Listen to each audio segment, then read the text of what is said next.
Hola chicos, bienvenidos. Estamos a punto de comenzar el culto de jóvenes. No se olviden de traer una Biblia o un teléfono para estar en contacto con lo que dice el pastor.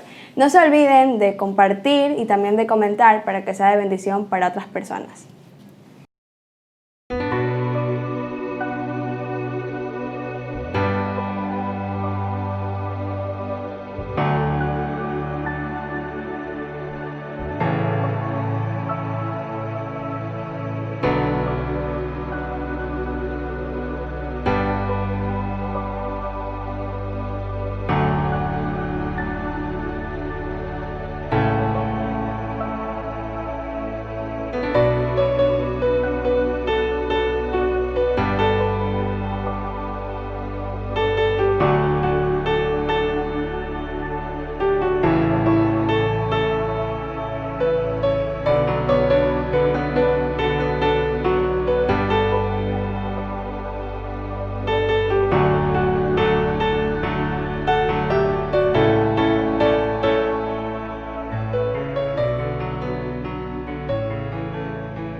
Bendiciones mis queridos jóvenes, qué gusto tenerlos esta noche con nosotros. El tema de esta noche es evidencias de una verdadera salvación. Miren, algo muy importante que está pasando hoy por hoy es que en algunos casos no saben si algunos que alega ser salvos, que dice ser salvo, lo sea realmente. Tuve algunos casos de jóvenes que vinieron de iglesias que decían que habían sido educados inclusive desde niños en escuelita dominical y que toda su familia era cristiana y toda su vida estuvieron en reuniones, en encuentros, reencuentros, etc. Y luego se dieron cuenta que de verdad aún no se habían convertido. De hecho, inclusive puede ser mi testimonio. Vamos a orar, ¿les parece? Padre amado, sea usted en esta noche enseñándonos a través de su hermosa palabra que todo lo que hablemos en este tiempo sea de su boca para el corazón de cada uno de nosotros. En el nombre de Cristo Jesús, amén y amén. Este tema, hermano, tenemos que ligarlo netamente bíblico. Y vamos a leer Mateo capítulo 7, versículo del 15 al 20, nos dice: Cuidaos de los falsos profetas que vienen a vosotros con vestidos de oveja, pero por dentro son lobos rapaces. Por sus frutos los conoceréis. ¿Acaso se recogen uvas de los espinos o higos de los abrojos? Así todo árbol bueno da frutos buenos, pero el árbol malo da frutos malos. Un árbol bueno no puede producir frutos malos, ni un árbol malo producir frutos buenos. Todo árbol que no da buen fruto es cortado y echado al fuego. Así que por sus frutos los conoceréis. Qué hermosa palabra. No es lo que uno dice en sí, sino lo que uno hace, hermano. Segunda de Timoteo capítulo 3, versículo 1 al 5 nos dice: Pero debes saber esto, que en los últimos días vendrán tiempos difíciles, porque los hombres serán amadores de sí mismos, ávaros, jactanciosos, soberbios, blasfemos, desobedientes a los padres, ingratos, irreverentes, sin amor, implacables, calumniadores, desenfrenados, salvajes, aborrecedores de lo bueno, traidores, impetuosos, envanecidos, amadores de los placeres en vez de amadores de Dios, teniendo apariencia de piedad, pero habiendo negado su poder, a los tales evita. Entonces no es su apariencia, sino los hechos de su vida, cómo vive en realidad. Eso es lo que tenemos que empezar a ver, eso es lo que tenemos que entender. Tito 1:16 nos dice: profesan conocer a Dios, pero con sus hechos lo niegan, siendo abominables y desobedientes e inútiles para cualquier obra buena. Mis queridos jóvenes, mi querido hermano, amigo, debemos tener mucho cuidado de la apariencia. Debemos mirar lo que cree por la vida santa, pura que lleva. Si vemos en su vida que no concuerda con lo que dice que cree, por más que afirme con toda certeza que aún cree que está llorando, hermanos, no le crean. Si dice una cosa y vive otra cosa, es un falso. Pablo quería ver poder, no en dichos, sino en la vida práctica de ellos. Mire, Tito 1:16 nos dice: profesan conocer a Dios, pero con sus hechos lo niegan, siendo abominables y desobedientes e inútiles para cualquier obra buena. Segunda de Timoteo 3:5 nos dice, teniendo apariencia de piedad, pero habiendo negado su poder, a los tales evitas. Es decir, no lo que dicen, sino lo que hacemos. Pero hoy queremos estudiar algo del testimonio de Pablo, hermano, el apóstol, y ver algo de las evidencias de su conversión. Vamos a la Biblia nuevamente. Hechos 9, 26 al 28 nos dice, cuando llegó a Jerusalén, trataba de juntarse con los discípulos, y todos le temían, no creyendo que era discípulo. Pero Bernabé lo tomó y lo presentó a los apóstoles y les contó cómo Saulo había visto al Señor en el camino y que Él le había hablado, y cómo en Damasco había hablado con valor en el nombre de Jesús, y estaba con ellos moviéndose libremente en Jerusalén, hablando con valor en el nombre de Jesús. Gloria a Dios. Miren, podemos ver en estos versículos que no creían en la conversión de Pablo. Entonces Bernabé tuvo que convencer, mostrando que los hechos en la vida de Pablo que muestran su conversión. Eso nos sirve hoy a nosotros, pues al Bernabé demostrar ante los apóstoles que Pablo era creyente, pues muchos por los vistos no creían. Hoy esos hechos que Bernabé mostró nos sirve a nosotros para ver los frutos en nuestras vidas, si es que éstas nos identifican o no nos identifican como hijos de Dios. Hechos 9, 27 al 28 dice, entonces Bernabé tomándole lo trajo a los apóstoles y contróle, mire que no había visto al Señor en el camino y que le había hablado y cómo en Damasco había hablado confiadamente en el nombre de Jesús. Estamos hablando de ¿qué? De hechos de Pablo. Dice, y entraba y salía con ellos en Jerusalén. Amén, estamos comprendiendo. En Pablo están evidentes los frutos de conversión, pues era perseguidor al inicio de la iglesia, antes de la conversión de Pablo. Y eso es evidente, lo podemos ver en la Biblia, en Hechos capítulo 8, versículo 1 al 3. Dice, y Saulo consentía en su muerte. Y en aquel día se hizo una grande persecución en la iglesia que estaba en Jerusalén, y todos fueron esparcidos por la tierra de Judea y de Samaria, salvo los apóstoles. Y llevaron a enterrar a Esteban, varones piadosos, e hicieron gran llanto por él. Entonces Saulo asolaba la iglesia, entrando por las casas y trayendo hombres y mujeres, los entregaba en la cárcel.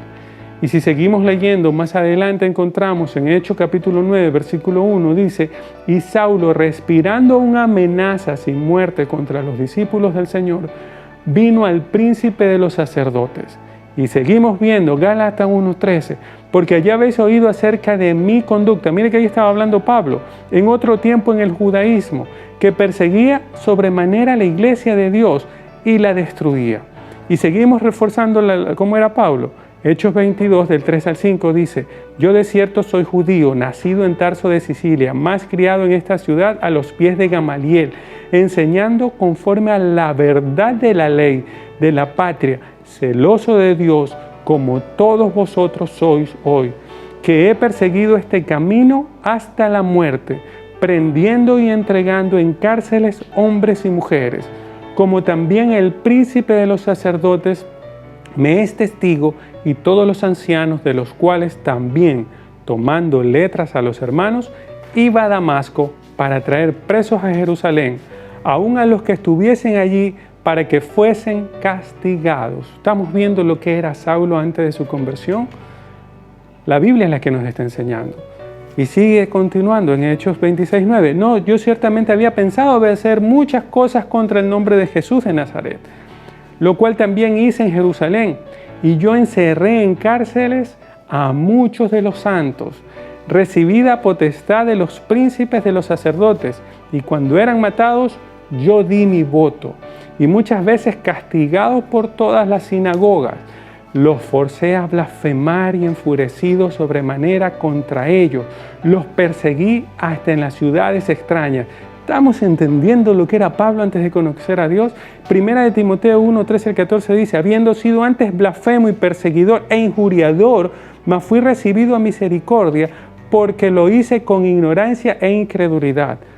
Mas la gracia de nuestro Señor fue más abundante con la fe y amor que es en Cristo Jesús. Sin duda alguna fue terrible perseguidor. Con razón no lo creían. Cuando se convirtió, de que era salvo. Por eso los apóstoles se le apartaban. Pablo, hermano, tuvo un encuentro con Cristo y ahí marca la diferencia. Y ese encuentro está evidenciado en Hechos 9, del 13 al 8. Y dice, yendo por el camino aconteció que llegando cerca de Damasco, súbitamente le cercó un resplandor de luz del cielo. Y cayendo en tierra oyó una voz que le decía, Saulo, Saulo, ¿por qué me persigues? Y él dijo, ¿quién eres, Señor? Y él dijo, yo soy Jesús a quien tú persigues. Dura cosa te es dar coces contra el aguijón. Él temblando y temeroso dijo, Señor, ¿qué quieres que haga? Y el Señor le dice, levántate y entra en la ciudad y se te dirá lo que te conviene hacer. Y los hombres que iban con Saulo se apartaron, dice, se pararon atónitos, oyendo a él a la verdad la voz, mas nunca vieron nadie. Entonces Saulo se levantó de tierra y abriendo los ojos no veía a nadie. Así que llevándole por la mano, lo metieron en Damasco. Miren, este fue el momento exacto y importante en la vida de Saulo, que luego fue llamado Pablo. Marcó el resto de su vida este encuentro con Dios. Cuando hay una conversión, marca toda tu vida. Hay cambios que abarca el resto de tu vida. Mire lo que le dijo, yo soy Jesús a quien tú persigues. Dura cosa te es dar cosas contra el aguijón. El que persigue a la iglesia, hermano, en realidad persigue a Cristo. Debemos de tener eso bien en claro. Y miren que es importante, el primer fruto de Pablo fue el deseo de servir a Cristo. Ese fue el primer fruto de convertido al instante, sin pausa, fue el deseo de servir a su Dios. Señor, ¿qué quieres que haga?, le preguntó. Uno que dice ser convertido y no tiene deseo de servir a Cristo, algo está mal. Hermanos, si no servimos a Cristo, serviremos al enemigo, al diablo. No hay otra a quien servir. Joven, si no servimos a Cristo, estaremos haciendo y ocupados en cualquier otra cosa, en cualquier vanidad de esta vida, menos de hacer lo importante. ¿A qué te ocupas hoy? ¿A servir a Cristo o a la vanidad de este mundo? Como jugar, no sé, algún deporte, molestar al hermano, mirar novelas, buscar novios incrédulos, novias incrédulas, y así tantas cosas que no valen la pena para nada, sino son de tropiezo para el reino de Dios. ¿Qué es servir a Cristo? Sucede que cuando todo, absolutamente todo lo que hacemos es para el adelanto del reino de los cielos en la tierra. Esto es hoy hacer crecer a su iglesia y beneficiar a su iglesia con todo, absolutamente todo y cualquier cosa que yo haga. Amén. Tengo que pensar en el servicio al Señor. Como diácono, como cristiano, pero estar siempre en el servicio del Señor. Pues somos dejados aquí en la tierra para el servicio de Dios. Eso es fortalecer su iglesia desde todos los puntos. También un mensaje sobre el hecho de que estoy aquí para servir. Es una palabra que conlleva muchos aspectos, hermano. Significa ser esclavo de Cristo. Esto es ser servidores. Por eso esa relación que tenemos con Cristo, tan profunda al saber que nos liberó de nuestros pecados, queremos automáticamente servirle. Esa es la manera en que yo ya empiezo a mostrar mi conversión. Tuve un encuentro personal con Cristo. Marca y cambia el resto de tu vida. Recordemos, dice, y todos los que escuchaban estaban asombrados y decían, ¿no es este el que en Jerusalén destruía a los que invocaban este nombre y el que había venido aquí con propósito para llevarlos atados ante los principales sacerdotes? Esto está en Hechos. Mire, la vida de Pablo cambió al 100%. De perseguidor de la iglesia pasó a ser edificador de la iglesia. Gloria a Dios. Y podemos ver otros ejemplos. Lo podemos ver en Lucas también, en el caso ya de la vida de Pedro. Lucas 5, 8 al 11, del 8 al 11 nos dice que Pedro se derribó de rodillas a Jesús diciéndole, apártate de mí, Señor, porque soy hombre pecador. Porque temor le había rodeado y a todos los que estaban con él de la presa de los peces que había tomado. Y asimismo a Jacob y a Juan, hijo de Zebedeo, que eran compañeros de Simón. Y Jesús dijo a Simón, no temas, desde ahora pescarás hombres. ¿Y cómo llegaron a tierra los barcos dejando todo? Le siguieron. Dejaron los barcos, llegaron a tierra y siguieron a Jesús. Él, con ese milagro de la pesca milagrosa, percibió una ráfaga de la divinidad de Cristo que lo tiró en su corazón. Él llegó a entender por la gracia de Dios que estaba ante Cristo. ¡Qué pavor repentino! Señor, apártate de mí, le dijo. Como Isaías 6, cuando Isaías veía la gloria de Dios, él creía que hasta moría. Un encuentro con Cristo también cambia tu vida. Cuando hay un encuentro verdadero, confías en Él. Pedro dejó todo y le siguió, como Pablo. ¿Dejaste toda tu vida vieja y corrompida, joven, cuando tuviste su encuentro real con Cristo? Mira que Filemón, el único capítulo que tiene, el versículo 11, nos enseña que más ahora en ti, más soy útil. Si estudias este libro, podrás comprobar que hubo un cambio en Onésimo. Antes él era un inútil, que no se sentía útil a los pies de Cristo. Pero de una u otra manera, cuando conoció a Cristo, él se vio muy útil. ¿Eres tú útil a los servicios de Dios? Y un ejemplo más, Hechos 8:36 nos dice, y yendo por el camino llegaron a cierta agua, y dijo el eunuco, he aquí agua, ¿qué impide que yo sea bautizado? Y Felipe dijo, si crees de todo corazón, bien puedes. Y respondiendo dijo, creo que Jesucristo es el Hijo de Dios. El eunuco quiso bautizarse después de creer en Cristo. Este es un buen comienzo de dar gloria y servir a Cristo. El eunuco lo primero que quiso es bautizarse. ¿Qué es lo que quieres hacer tú? Si decís que eres cristiano y en vez de querer ir a bautizarte, quieres irte a un baile, a un casino, a perseguir, qué sé yo, cualquier otra cosa, definitivamente algo está mal. Y volviendo a Pablo, Pablo trataba de juntarse con los cristianos. Estamos buscando juntarnos con nuestros hermanos. Hechos capítulo 9, 26 nos dice, y como vino a Jerusalén, tentaba de juntarse con los discípulos, mas todos tenían miedo de él, no creyendo que era discípulo. Hechos 9, 28 nos dice, y entraba y salía con ellos, con los discípulos, en Jerusalén. ¡Qué gran cambio! De perseguidos a querer vivir con ellos en todo momento. Eso le pasa a uno que se convierte, tiene un gran apego por otros hermanos a Cristo. Deja el mundo al lado y sigue con Cristo y sus hermanos. En Jerusalén, en Hechos 2, después del descanso del Espíritu Santo, allí todos querían vivir juntos. Del versículo 44 al 46 dice, y todos los que creían estaban juntos y tenían todas las cosas comunes y vendían las posesiones y las haciendas y repartían a todos como cada uno había menester. Y perseverando unánimes cada día en el templo y partiendo el pan en las casas, comían juntos con alegría y con sencillez de corazón. Amén. Hay algunos que dicen, si tengo tiempo, voy a la reunión de la iglesia. Tienen como lo último de su prioridad, lo que sobran deja para la iglesia.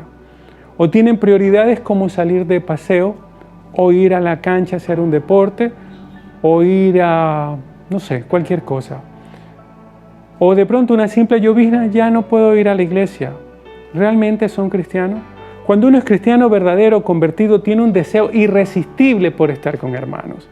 Antes de convertirme, cuando yo andaba en el mundo, hermano, era un tormento para mí ir a cualquier lugar cristiano. De verdad que sí. Cualquier cosa, yo decía, prefiero no ir. Asistía a cualquier otra reunión. Y cualquier otra reunión era una fiesta en relación a una reunión de hermanos. Yo decía de incrédulo, solo hay dos fiestas importantes. La una está en Navidad y la otra en Año Nuevo. Y a veces hasta mi cumpleaños. Pero ahora que una vez que conocí al Señor, cada reunión es mejor que Navidad, que Año Nuevo, que mi cumpleaños, que el partido más importante de la vida. Porque tengo todo lo que tengo por mi Señor. A los hermanos les digo, hermanos, no sabemos si este domingo es el último domingo antes del arrebatamiento. O mire lo que pasó con la pandemia, tanto tiempo que estuvimos sin congregarnos. ¿Usted sabía que de pronto ese domingo era el último? Así que hagamos una reunión especial como si fuera justo el domingo anterior antes de ir al reino de Dios. Hagamos una reunión así cada vez que nosotros vayamos a la iglesia. También puede ser que nos llamen algunos de nosotros que feo ir al Señor sin haber estado en la iglesia. Todo domingo en especial y todos los otros días de reuniones, hermanos, deben ser una verdadera fiesta en el Señor. Por más que no tengamos algo que compartir, ya la reunión en sí es una gran fiesta. Usted sabe que en algunos países nuestros hermanos arriesgan su vida cada vez que van a una reunión. Y lo mismo van hermanos. Nosotros, gracias a Dios, no estamos viviendo eso ahora. Entonces la pregunta es, ¿cómo es que no nos congregamos siempre? ¿Sabe qué más hacía Pablo? Hablaba valerosamente de Cristo. Hechos 9, del 27 al 29 dice, pero Bernabé lo tomó y lo presentó a los apóstoles y les contó cómo Saulo había visto al Señor en el camino y que él le había hablado y cómo en Damasco había hablado con valor en el nombre de Jesús. Y estaba con ellos, moviéndose libremente en Jerusalén, hablando con valor en el nombre del Señor, gloria a Dios. También hablaba y discutía con los judíos helenistas, mas estos intentaban matarlo. Mire qué cambio. Y Hechos 9:20 nos dice, y enseguida se puso a predicar a Jesús en las sinagogas diciendo, Él es el Hijo de Dios. Este versículo dice, enseguida. Pronto, rápido, al instante, se puso a hablar de Cristo y con valor. Esto es predicar el Evangelio, hermano. Lo estamos haciendo. Te convertiste a Cristo y empezaste a hablar del Señor. Definitivamente es un gran cambio el de Pablo. Un cambio de congelación a un punto de ebullición, de 0 a 100 grados centígrados. Hechos 9:21 nos dice, y todo lo que lo escuchaban estaban asombrados y decían, ¿no este es el que estaba en Jerusalén, destruía a los que invocaban este nombre? Y el que había venido aquí con este propósito para llevarlos atados ante los principales sacerdotes. Mire cómo la gente empezaba a hablar de Pablo. Y como ya lo leímos en Hechos 9:20, y enseguida se puso a predicar a Jesús en la sinagoga diciendo, este es el Hijo de Dios, gloria a Dios. Eso tenemos que tomar de ejemplo para nuestras vidas. Segunda de Timoteo 4:2 dice, predica la palabra, insiste a tiempo y fuera de tiempo, redarguye, reprende, exhorta con mucha paciencia e instrucción. Pablo, una vez que lo vivió, empezó a enseñar eso y se lo enseñaba a su discípulo, a Timoteo. Hermano, prediquemos la palabra pura, no otra cosa. Es un fruto de ser salvo. Los falsos predican otra cosa, falsa, adulteran la palabra de Dios. Dice que Dios deja el cristianismo vivir impíamente y eso es mentira. Dicen que Cristo es único y suficiente Salvador y que cualquier pecado tú puedes seguir pecando, que no hay ningún inconveniente. Eso es mentira, eso es falso. Por eso tenemos que aprender de la palabra de Dios. Y también, hermano, tenemos que orar. Hechos 9:11 nos dice, y el Señor le dijo, levántate y ve a la calle que se llama Derecha, y pregunta en la casa de Judas por un hombre de Tarso llamado Saulo, porque he aquí está orando. Cuando quedaron en libertad, fueron a los suyos y lo contaron todo lo que los principales sacerdotes y ancianos les habían dicho. Después que descendió el Espíritu, también oraban. Esto era ya lo que hacían los apóstoles. Oraban con fervor, es algo natural, como respirar en el verdadero cristianismo, hermano. Para concluir, Hechos 4:24 nos dice, al oír ellos esto, unánimes alzaron la voz a Dios y dijeron, oh Señor, tú eres el que hiciste el cielo y la tierra, el mar y todo lo que en ellos hay. Hechos 4:31 también nos dice, después de que oraron, el lugar donde estaban reunidos tembló y todos fueron llenos del Espíritu Santo y hablaban la palabra de Dios con valor. Amén. Ya lo hemos estado leyendo, hermano, en la Biblia. Y el Señor les dijo, levántate y ve a la calle que se llama Derecha y pregunta en la casa de Judas, un hombre de Tarso llamado Saulo, porque aquí está orando. Estamos viendo todo lo que es el tema de la oración. Es algo importante, primordial en la vida del cristiano. Hoy vimos en el testimonio de Pablo que algunos de los frutos visibles en el cristianismo son que tienen que existir un cambio total de vida. tiene que haber un servicio a Dios. Tenemos que congregarnos, tenemos que testificar con poder y, hermanos, orar con profundidad. Ahora yo te pregunto a ti, amigo, ¿y por qué no, joven? ¿Quieres ser salvo y realmente cambiar tu vida? Romanos capítulo 10, 9 y 10 nos dice que si confesares con tu boca que Jesús es el Señor y creyeres en tu corazón que Dios le levantó de los muertos, serás salvo. Porque con el corazón se cree para justicia, pero con la boca se confiesa para salvación. Entonces decídete, el día de hoy es el momento, es ahora, hermano. Repite conmigo esta oración, cierra tus ojos y dile desde lo más profundo de tu corazón. Eso es lo que debemos entender, nuestro corazón. Dile: Padre bendito, te pido perdón por mi falta.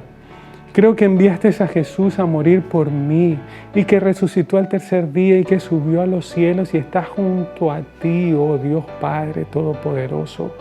Y hoy decido recibirte como mi único Señor y Salvador. Te doy las gracias, Padre, porque yo sé que en este momento escribes mi nombre en el libro de la vida. En el nombre de Cristo Jesús. Amén y amén. Mi querido hermano, qué gozo que hayas hecho esta oración, amigo en especial. Deseamos de corazón orar por ti. Te pido, por favor, nos escribas en los comentarios y nos dejes saber si hiciste esta oración. Y una vez más, jóvenes amigos, les extiendo la cordial invitación a que nos sigan en nuestras páginas de redes sociales, tanto en Facebook como en Instagram, como jóvenesnuevopacto.es. Y te invito también, esto es muy importante, que nos acompañes el día de mañana, ya a nuestros cultos presenciales, en nuestra iglesia Nuevo Pacto, en nuestra nueva dirección, ubicada vía San Borondón, en la calle Diana Quintana, junto a la UES. Tenemos nuestros dos servicios, a las 9 de la mañana y a las 11 de la mañana. Recuerden que tienen que apuntarse con la hermana Mónica. Tenemos que seguir todas las recomendaciones del caso, tanto por su bien como por nuestro bien, y también para evitar alguna sanción. Entonces, mis queridos jóvenes, mis queridos amigos que hoy nos han escuchado, todo lo que hablamos de querer saber si soy salvo o no soy salvo realmente, lo hemos hecho a través de la palabra de Dios. No es un criterio mío. Yo no soy quien justifica ni quien te va a criticar. Yo no soy el que te va a decir si eres salvo o no eres salvo. Ha sido la misma palabra de Dios la que nos ha mostrado si es que realmente soy salvo o no soy salvo. Y eso es muy importante. El Señor nos está dando una oportunidad más. Grande es su misericordia, nueva es su misericordia día a día. Y esta es la gran oportunidad de que si no han andado en los caminos del Señor, si realmente lo que he estado haciendo no ha sido demostración de que soy salvo, recordemos lo que leímos: por sus frutos los conoceréis. Este es el momento de empezar a cambiar. Dios te bendiga y los amamos mucho en el Señor y nos vemos mañana. Paz y bendiciones.